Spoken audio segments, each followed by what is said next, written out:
Tes.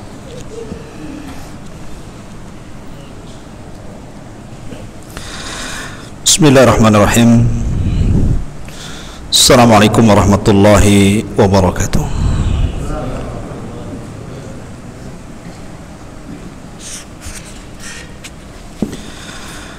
Alhamdulillah wassalatu wassalamu ala Rasulillah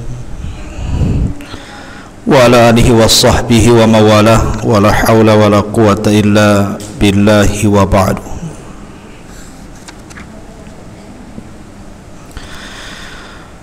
Taib, kita lanjutkan pembahasan kita, masih membahas Kitabut Tauhid. Kita masuk pada bab ke-34, bab qaulullah afa aminu makrallah. Bab yang membahas tentang merasa aman dari siksa Allah dan berputus asa dari rahmat Allah subhanahu wa ta'ala. Allah subhanahu wa ta'ala berfirman di dalam surah Al-A'raf ayat 99, afa aminu makrallahi fala ya'manu makrallahi illal qaumul khasirun. Maka apakah mereka merasa aman dari azab Allah? Tidaklah orang yang merasa aman dari azab Allah kecuali orang-orang yang rugi.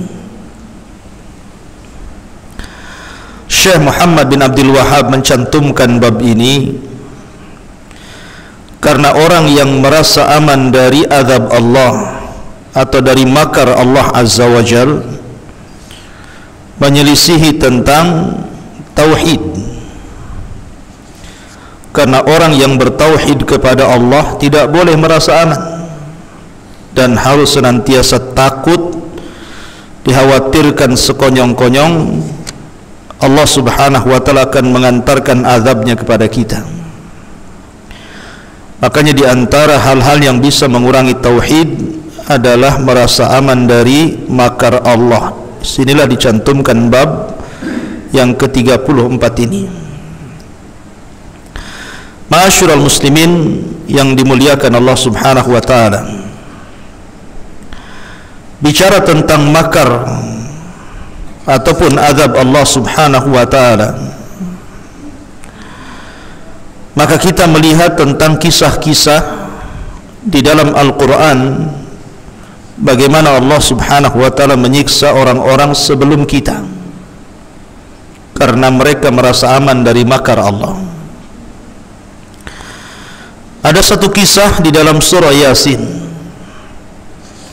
bagaimana orang-orang yang mendustakan para nabi yang diutus kepada mereka,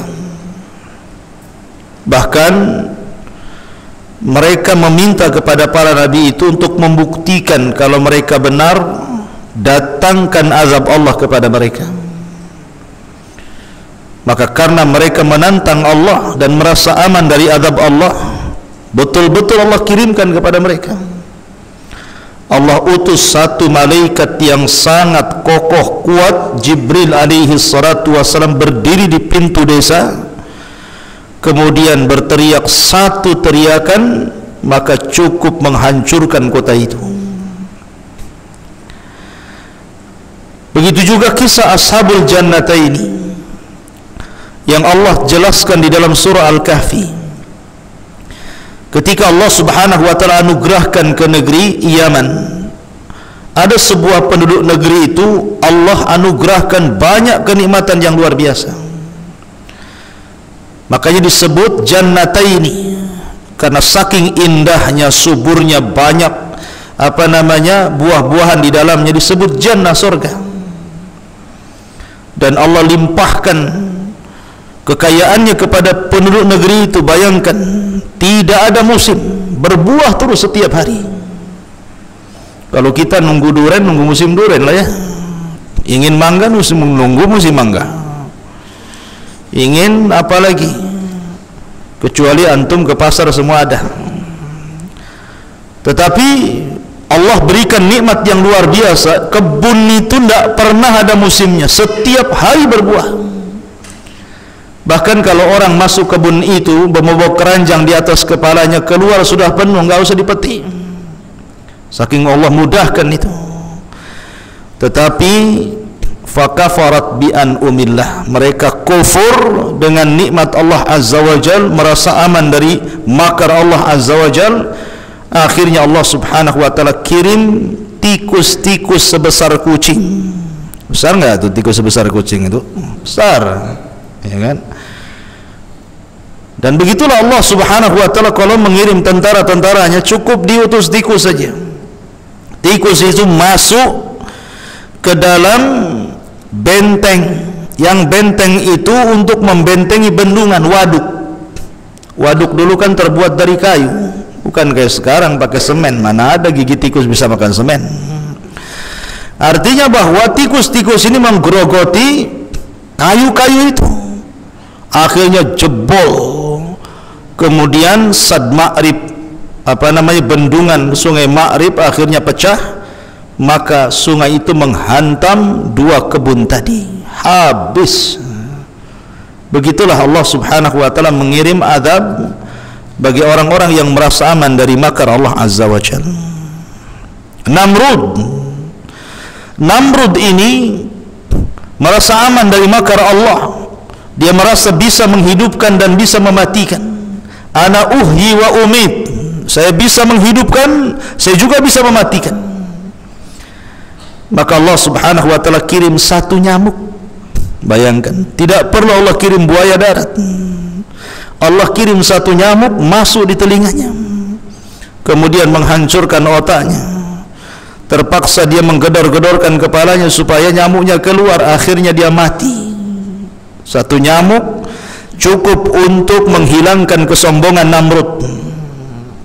Satu nyamuk, ya kan? Itulah tentara Allah. Tapi nyamuk ini tentara Allah. Sebagaimana Allah Subhanahu wa Ta'ala mengirim virus corona, kan? Ke corona lagi kita larinya, untuk menghancurkan kesombongan penguasa Cina. Ya. Dari sini ma'asyiral muslimin, maka Allah katakan afa aminu makrallah, jangan merasa aman dari makar Allah. Ciri-ciri orang yang merasa aman dari makar Allah, kata para ulama, adalah orang yang ketika bermaksiat dia tidak memikirkan dosa. Jadi ketika dia bermaksiat itu tenang, seolah-olah dia tidak sedang melakukan dosa. Ketika dia berzina dia tenang, ketika dia minum khamar dia tenang, ketika dia berjudi dia tenang, ketika dia melakukan maksiat dia tenang, tidak, seolah-olah itu bukan dosa. Ini ciri-ciri orang yang merasa aman dari makar Allah. Atau orang yang melakukan maksiat tidak terang-terangan. Manusia kan tidak lihat saya, manusia tidak memandang saya, manusia tidak tahu saya sedang bermaksiat. Dia tidak paham bahwa di langit ada yang memperhatikan dia, di langit ada yang mendengar dia, di langit ada yang mengawasi dia. Berarti orang ini aman dari makar Allah Azza wa Jal. Betapa banyak orang yang datang kepada Allah membawa pahala sebesar gunung Tihama, kemudian Allah hancurkan dengan maksiat yang tidak terang-terangan. Itulah orang-orang yang merasa aman dari makar Allah. Fala ya'man makrallahi illal qaumul khasirun. Ingat, terkadang makar Allah itu Allah kirimkan di saat manusia sedang lalai. Rata-rata azab yang kita lihat, rata-rata musibah yang kita lihat di negeri kita, itu umumnya datang bukan di siang hari. Umumnya datang bukan ketika matahari terbang, ketika manusia terbangun, ketika manusia sudah sadar, tidak. Umumnya mendekati pagi, entah di malam hari, entah di waktu subuh. Jadi manusia itu kadang belum bangun. Terkadang manusia masih lalai, belum sempat bertobat sudah datang tuh musibah. Begitulah wa makaru makran wa makarna makran wallahu khairul makirin. Mereka hendak membuat makar, Allah juga buat makar, dan sebaik-baik makar adalah makar Allah Subhanahu wa ta'ala. Allah Subhanahu wa ta'ala berfirman, ikhwan, inna batsha rabbika lasyadid. Allah Subhanahu wa taala kalau sudah mengirim azab, maka azab itu sangat pedih dirasakan. Sering saya katakan bahwa orang yang merasa aman dari makar Allah itu ada yang bersifat pribadi, ada yang bersifat kelompok, ada yang bersifat negara, ya. Seperti umpamanya bersifat individu, orang-orang yang membiasakan melakukan fahisyah, kemaksiatan seperti perzinahan, melakukan homoseksual, mabok dan yang lainnya. Mereka tidak sadar bahwa di balik perbuatan itu ada tentara-tentara Allah yang akan datang kepada mereka. Rasul mengatakan, "Idza dhahara al-fahishatu fi qaumin qattun hatta yu'linu biha." Apabila sebuah fahisyah, perzinahan, homoseksual dan yang semacamnya sudah melanda di sebuah negeri dan berani terang-terangan, illa fasha fihi mutta'un wal auja allati lam takun madat fi aslafihim. Allah akan kirim tentara-tentaranya, akan membuat penyakit ta'un dan berbagai macam penyakit yang belum ada sebelumnya. Lihat bagaimana tingkat masyarakat kita yang bermaksiat itu, yang berzina, homoseksual, macam-macam penyakit datangkan. Ada namanya penyakit raja singa. Ya memang singa raja, tapi ini bukan raja singa itu, ya. Ada penyakit AIDS, macam-macam. Sampai hari ini orang-orang berusaha untuk mencari obatnya. Banyak orang-orang cerdas, orang-orang pandai, orang-orang cerdik, profesor, dokter kesehatan berkumpul satu dunia mencari bagaimana solusinya, virus apa obatnya. Tetapi mereka tidak sadar yang mereka lawan adalah tentara Allah. Mereka sedang berperang dengan tentara Allah. Mereka tidak bisa melawan. Afa aminu makrallah. Jangan merasa aman dari makar Allah Azza wa Jalla. Yang Allah kehendaki bukan mencari obat dari penyakit itu. Yang Allah kehendaki berhenti kalian dari maksiat itu. Itu maksudnya. Kita dituntut bukan mencari obat, kita dituntut berhenti. Kalau berhenti tidak perlu cari obat, sembuh sendiri. Karena Allah akan mencabut tentara-tentaranya. Tetapi ketika orang merasa aman dari makar Allah, karena orang-orang yang seperti ini, kalau dihadapkan dua manusia, satu ustadz, satu dokter, dia lebih takut dengan dokter dibandingkan sama ustadz. Sering saya katakan seperti itu. Coba Anda berceramah kepada para wanita-wanita malam, atau kepada pria-pria hidung gosong, ya. Coba antum ngomong sama dia, ini dalilnya tidak boleh, ini hadisnya, ini ayatnya, jangan merasa aman dari makar Allah. Tenang-tenang saja dia. Coba dokter mengatakan, kamu ini 3 hari lagi mati, ada air di badanmu, berhenti kamu. Ditakut-takut itu dokter, dia takut. Padahal dokter nggak pakai dalil. Dokter hanya ngomong, kamu sebulan lagi masalah, berhenti dia.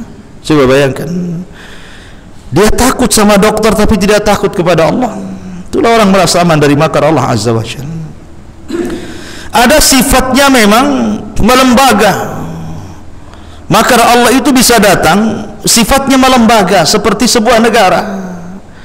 Sebagaimana Allah Subhanahu wa taala berfirman, "Malam tahkum a'immatuhum bi kitabillah wa yatakhayyaruna ma anzalallah illa ja'alallahu ba'sahum bainahum syadid." Ketika sebuah negara itu sudah tidak menerapkan hukum Islam, sudah lari dari hukum-hukum Allah, sudah lari dari hukum-hukum Rasulullah, dan mengatakan bahwa musuh negara adalah agama. Ada yang mengatakan seperti itu, bahwa musuh negara ini agama, musuh Pancasila itu agama. Hati-hati kalau ngomong, ya. Yang menyelamatkan negeri ini adalah orang-orang yang beragama. Kalau satu negeri tidak ada yang sholat, Allah kirim azabnya, ikhwan. Kalau di sebuah negeri tidak ada yang ngaji, tidak ada majelis ilmu, tidak ada yang mempelajari halal dan haram, negeri ini sudah hancur. Bukankah Allah yang mengatakan walau anna ahlal qura amanu wattaqau la fatahna alaihim barakatin minas sama'i wal ardh. Apabila penduduk negeri ini beriman dan bertakwa kepada Allah, Allah buka berkah langit dan berkah bumi. Walakin kadzabu, tapi mereka mendustakan, fa akhadnahum, maka kami azab mereka. Ya. Jadi pernyataan seperti ini pernyataan yang ngawur, bukan hanya keliru tapi salah. Jahil orang yang mengatakannya. Ya. Dia tidak sadar bahwa mereka aman hidup di negeri ini karena banyak para ulama. Mereka tidak sadar bahwa tidak datang azab ke negeri ini karena banyak ahli ibadah. Banyak ahli ibadah yang berpegang kepada agama. Kalau tidak ada agama sudah hancur negeri ini. Ya. Ma'asyiral muslimin, maka ini orang-orang yang merasa aman dari makar Allah ini. Dia tidak sadar nanti Allah akan kirim sebuah bencana yang Allah katakan, wattaqu fitnatan la tusibanna alladhina zalamu minkum khassah. Ingat fitnah Allah, azab Allah ini kalau Allah timpakan, bukan hanya orang baik kena, bukan orang jahat saja kena, orang baik pun kena. Ya, cuma nanti dibangkitkan ala niyatihim, sesuai dengan niat mereka tentunya. Ya. Jadi jangan merasa aman dari makar Allah, karena ini termasuk dosa besar. Kemudian Allah mengatakan wa man yaqnut min rahmati rabbih illa dhallun. Tidak ada orang yang berputus asa dari rahmat Allah kecuali orang-orang yang sesat. Ini kebalikannya. Kebalikan daripada orang yang merasa aman dari makar Allah. Kalau orang yang merasa aman dari makar Allah, dia maksiat tenang-tenang saja. Dia berjudi tenang, dia melakukan perbuatan menyelisih sunnah tenang saja, dia melakukan kesyirikan tenang saja. Itu namanya aman dari makar Allah. Tapi ini kebalikannya. Ini kebalikannya orang-orang yang ingin bertobat. Dia sudah jenuh maksiat, dia sudah jenuh melakukan dosa, dia ingin kembali kepada Allah subhanahu wa ta'ala, tapi karena merasa dosanya segudang, dosanya selangit, dosanya membumbung ke awan, akhirnya tidak jadi bertobat karena merasa dia hina dan tidak pantas untuk diampuni Allah azza wa jalla. Putus asa dari rahmat Allah azza wa jalla. Ya. Ini kebalikan daripada orang yang pertama. Ingat, jangan putus asa dari rahmat Allah. Di zaman Bani Israel ada orang membunuh 99 nyawa. Kalau antum punya tetangga pembunuh dengan cara sadis dimutilasi, wah, antum sudah sadis sekali orang itu. Padahal baru satu dia bunuh. Bagaimana kalau dia bunuh 99 jiwa tuh? Sadis sekali dia. Berarti jahat sekali dia membunuh orang. Rasa-rasanya nyawa tidak berharga bagi dia. Tapi Allah berikan hidayah. Akhirnya pembunuh ini sadar bahwa apa yang selama ini dia lakukan salah, maka dia pun kemudian ingin bertobat. Datanglah dia kepada ahli ibadah. Datang kepada ahli ibadah, tapi bukan datang ke ulama. Ahli ibadah itu tidak punya ilmu, rajin ibadah. Kata ahli ibadah ini, kayaknya kamu tidak bisa diterima taubatmu, Bung. Kenapa? Karena kau sudah membunuh 99 nyawa. Sudah tertutup pintu tobatmu. Geram dia dapat jawaban, keluar insting membunuhnya, dibantainya pula si ahli ibadah ini. Genaplah 100 nyawa dia bantai. Ya kan? Akhirnya dia tidak putus asa. Dia ingin terus mencari kemanakah saya harus bertobat, kemanakah saya harus mengadukan perkara saya. Allah takdirkan berjumpalah dia dengan ahli ilmi, dengan ulama, dan ulama berbeda dengan ahli ibadah. Makanya tidurnya ulama beda dengan tidurnya orang jahil. Tidurnya ulama itu berpahala, tidurnya ulama itu menghapuskan dosa. Tapi tidurnya orang jahil membawa dosa dan membawa keburukan. Coba antum tahu, kalau antum punya ilmu, antum sebelum tidur antum wudu, maka orang yang berwudu sebelum tidur, dia tahu, dia punya ilmunya, wudu dulu, tidur. Ketika tidur di sebelah antum sudah ada malaikat tuh. Setiap antum bergerak ke kanan, malaikat sebelah kanan mengatakan Allahumma ighfir lahu, ya Allah ampuni orang ini. Setiap bergerak ke kiri, malaikat sebelah kiri mengatakan Allahumma ighfir lahu, ampuni orang ini. Sampai pagi malaikat mendoakan ampunan. Lihat, orang tidur saja didoakan. Tapi orang jahil, karena dia tidak punya ilmunya, ya main tidur saja. Lihat kursi, tidur di kursi. Lihat lantai, tidur di lantai. Lihat kasur, tidur di kasur.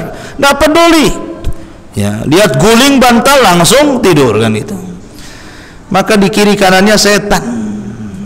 Makanya dimimpikan yang aneh-aneh. Bangun sakit semua badan. Ya. Ma'asyiral muslimin yang dimuliakan Allah Azza wa Jalla. Intinya bahwa orang ini berjumpa dengan orang alim. Kata orang alim ini, kalau kau ingin bertobat mudah.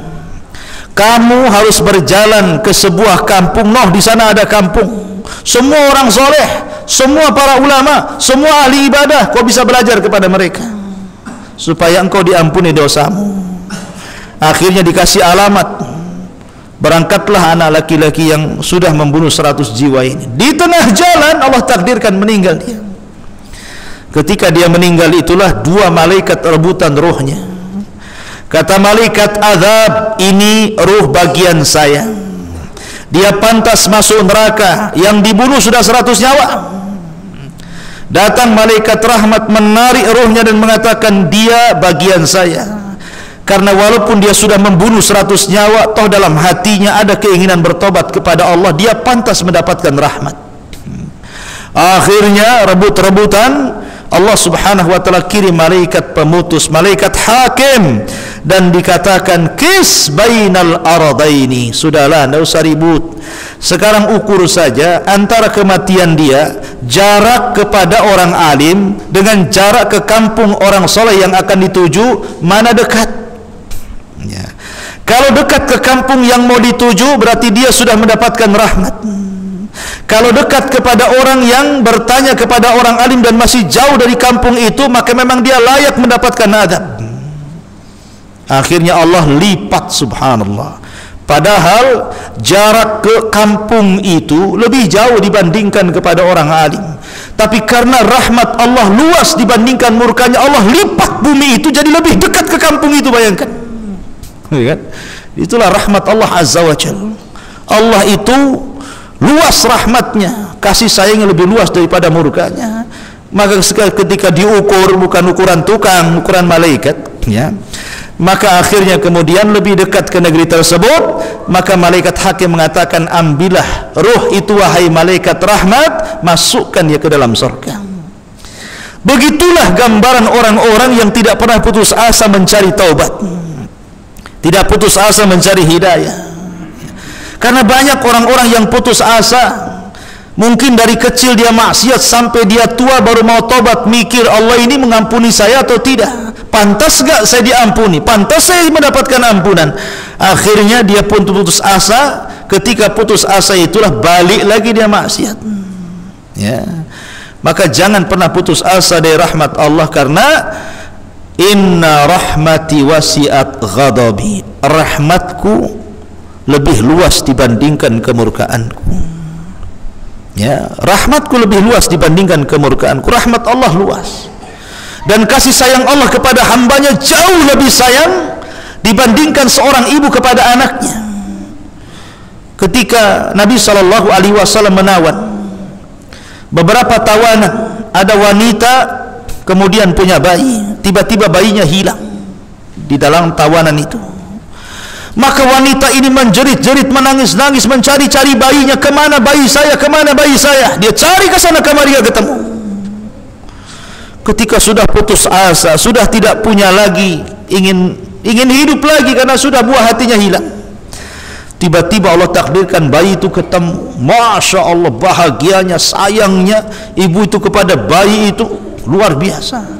Maka Rasul mengatakan ke hadapan para sahabatnya, lihat kasih sayang ibu itu kepada bayi. Allahu arham min ibadi. Ingat, Allah lebih sayang kepada kalian dibandingkan sayangnya ibu itu kepada anak itu. Makanya seorang ulama ketika ditanya, kalau seandainya Allah Subhanahu wa ta'ala memberikan peradilannya pada hari kiamat, didatangkan dua, satu orang tua kita, satu Allah Subhanahu wa ta'ala, lebih baik mana kau? Apakah lebih baik orang tuamu yang menghisab dirimu ataukah Allah yang menghisab dirimu? Maka dia mengatakan, aku lebih baik dihisab Allah dibandingkan orang tua yang menghisabku. Kenapa? Karena kasih sayang Allah jauh dibandingkan kasih sayang orang tuaku. Begitulah rahmat Allah Azza wa Jalla. Maka Allah mengatakan, waman yaqnatu min rahmati rabbih illa ghalun.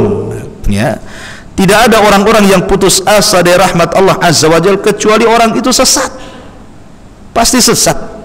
Ya.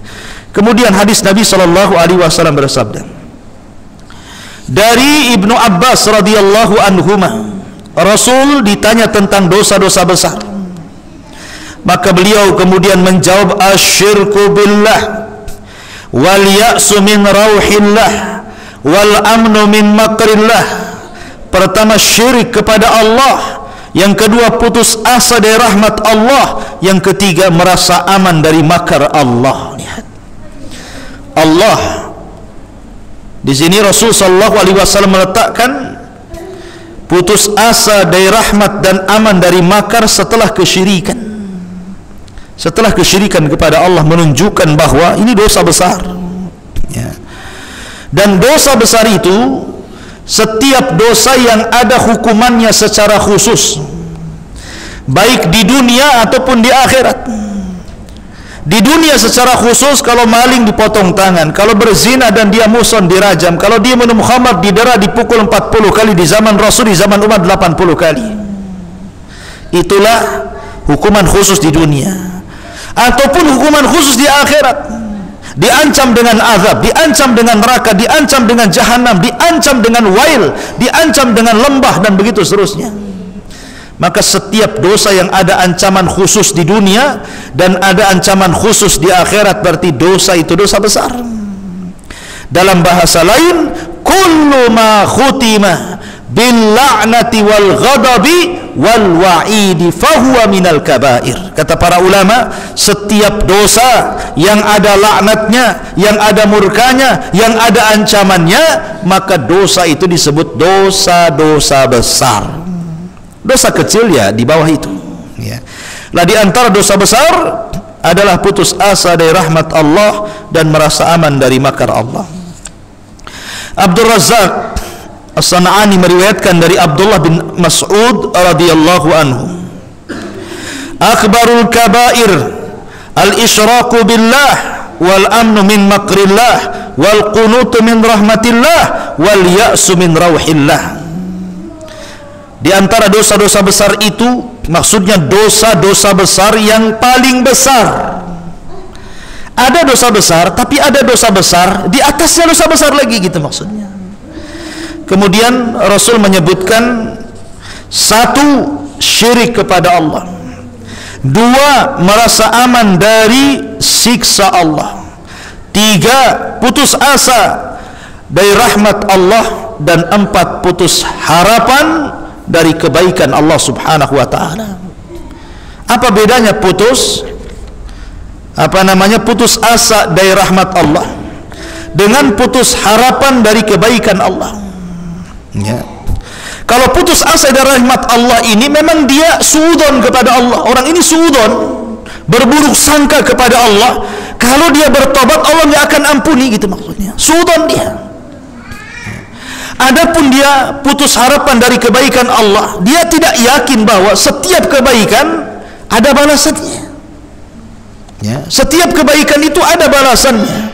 Dan Allah kalau membalas itu lebih dibandingkan kebaikan kita yang kita berikan kepada Allah.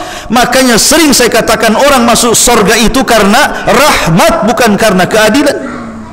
Sebab kalau karena keadilan, satu pun manusia tidak ada yang bisa masuk surga. Makanya di zaman Bani Israel ada seorang rahib, tidak pernah maksiat hidupnya, dari kecil sampai wafat beramal saleh.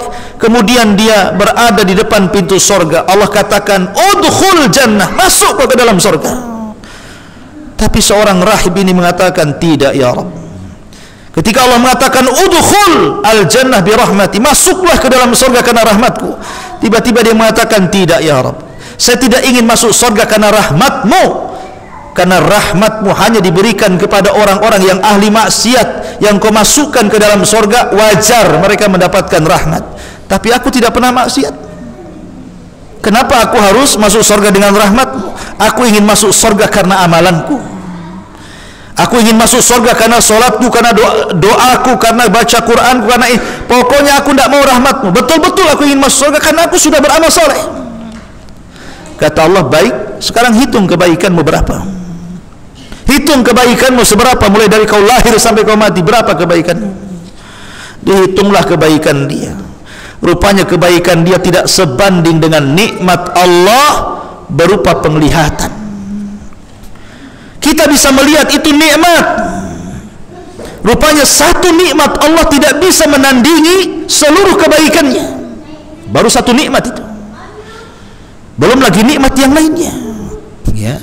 Akhirnya kemudian ketakutanlah dia kalau itu yang terjadi, dia sudah dibalas dengan nikmat Allah. Dia tidak jadi masuk surga nantinya kan.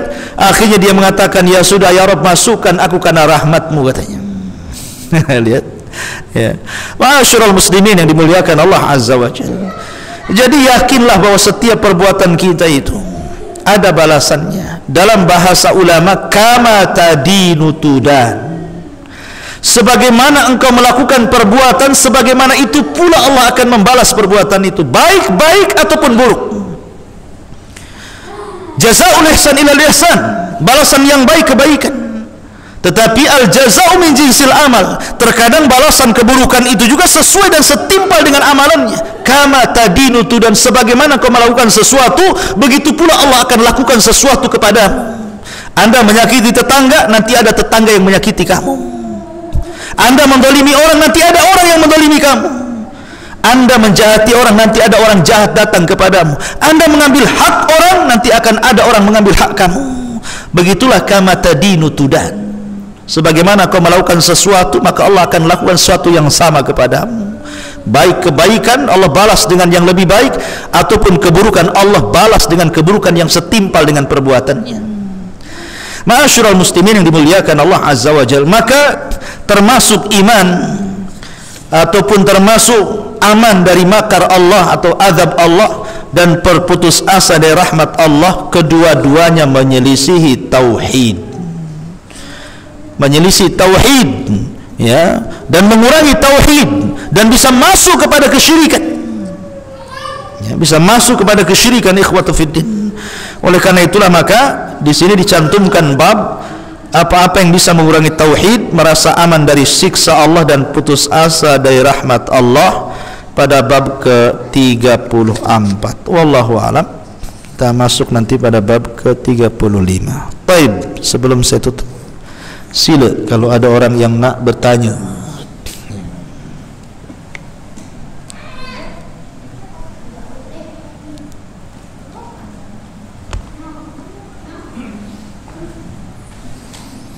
Baik, rupanya tak ada. Okeylah, kita tutup. Subhanakallah bihamdika, asyhadu an la ilaha illa anta astaghfiruka wa atubu ilaik. Allahu ta'ala alam. Assalamualaikum warahmatullahi wabarakatuh.